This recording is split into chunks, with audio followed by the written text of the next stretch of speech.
আসসালামু আলাইকুম। আজ আমি আপনাদের চালের এমন একটি কোয়ালিটির কথা বলবো যা শুনলে আপনি অবাক হয়ে যাবেন। যা আপনার চুলে ব্যবহার করলে আপনার চুল হবে শাইনি এবং চুলকে গোড়া থেকে শক্ত করে চুল পড়া প্রতিরোধ করবে।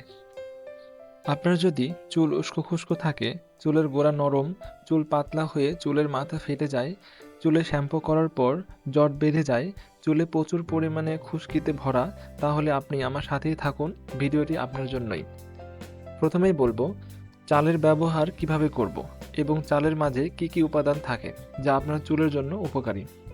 চালের মাঝে সবচেয়ে বেশি যে উপাদান থাকে তা হলো কার্বোহাইড্রেট, যা চুলে আবরণ দিয়ে চুলকে প্রোটেকশন দেয়, চুলের ময়েশ্চার সিল করে চুলকে করে শাইনি। এরপর থাকে প্রোটিন এবং অ্যামাইনো অ্যাসিড, যা চুলকে শক্ত করে, যার জন্য চুল ভেঙে যায় না।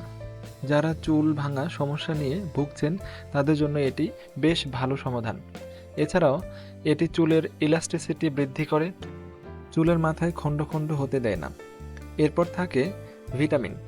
ভিটামিন হিসেবে থাকে বি1, যাকে থায়ামিন বলা হয়, যা মাথায় ব্লাড সার্কুলেশন বৃদ্ধি করে, যার জন্য হেয়ার গ্রোথটা বাড়িয়ে দেয়। বি3, নিয়াসিন, যা চুলকে মোটা করে।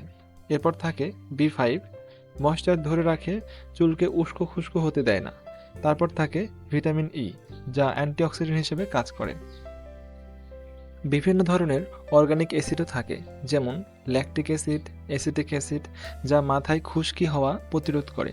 এছাড়াও থাকে বিভিন্ন ধরনের এনজাইম, যা চুলকে স্টিমুলেশন দিয়ে নতুন চুল গজাতে সহায়তা করে। এছাড়াও সবথেকে ইম্পর্টেন্ট যে উপাদান তা হলো উপকারী মাইক্রো অর্গানিজম।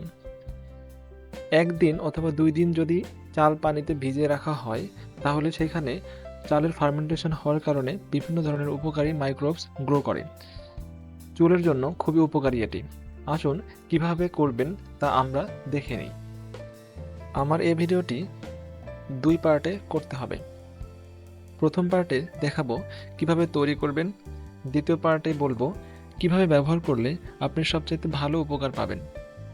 ২ পার্ট করার কারণ হলো চাল ফার্মেন্টেশনের জন্য ১ দিন সময় লাগবে। প্রথমে আপনি একটি বাটিতে পরিমাণ মতো চাল নেবেন, তা পরিষ্কার পানিতে একবার ধুয়ে নেবেন। এরপর আপনি ২ ভাবে কাজটি করতে পারেন।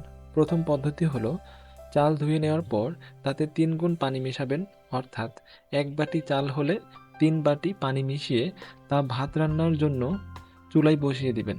একদম শেষে যখন ভাতের মাড় আসবে, তখন একটি ছাঁকনি দিয়ে ভাত থেকে মাড় আলাদা করে নেবেন। দ্বিতীয় পদ্ধতি হলো চাল ধুয়ে নেওয়ার পর তাতে ২ গুণ পানি মেশাতে হবে, অর্থাৎ ১ বাটি চাল নিলে ২ বাটি পানি মিশিয়ে তা ২৪ ঘন্টার জন্য রেখে দিতে হবে।